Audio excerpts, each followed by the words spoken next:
হচ্ছে এসব? মাটি তো দেখি একেবারে চাষের অযোগ্য হয়ে গেছে।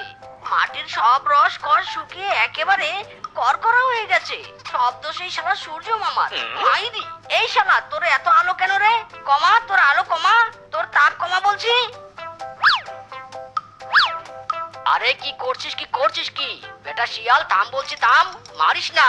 আমি কি ইচ্ছে করে রোদ দিচ্ছি নাকি? হ্যাঁ, এখন তো রোদের মৌসুম, রোদ তো আমাকে দিতেই হবে।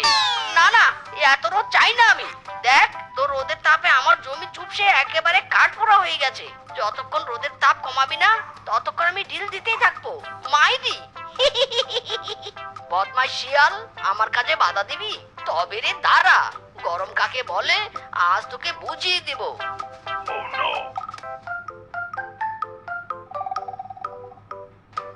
ওরে বাবা গো, ওরে মা গো, আমার শরীর জ্বলে গেল গো, জ্বলিয়া পুড়িয়া গেল গো আমার সারা অঙ্গ গো। ওরে বাবা রে, ও বউ গো, ও বউ গো, তোমার স্বামীর অঙ্গ জ্বলে একেবারে গলে গেল। আহ কেমন মজা, আমাকে ঢিল মারার ফল ভোগ কর।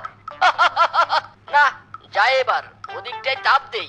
মালিকের কড়া নির্দেশ আছে, এবার এই বনে কড়া করে তাপ দিতে হবে। বউ, আরো জোরে চাপো।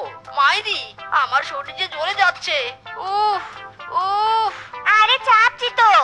আরে শালির বড় বোন রে, গায়ে তোর শক্তি নেই নাকি? হ্যাঁ, জোরে চাপ, জোরে। ওরে শালি তুলা বাইরে, চাপছি তো। আর কত জোরে দিব? হ্যাঁ, ইরি মাইরি, তাহলে জল পড়ে না কেন? আহ, শরীর যায় জ্বলিয়ে রে। আরে বউ, জোরে জোরে ঠেসে জল বের করো।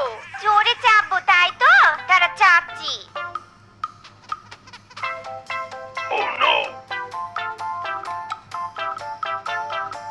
ওরে ওরে, এত গরম কেন রে? আরে বউ থাম থাম, মাইরি, একদিকে সূর্যের তাপ, অন্যদিকে বউয়ের রাগের তাপ। ওরে মিসকে পালা।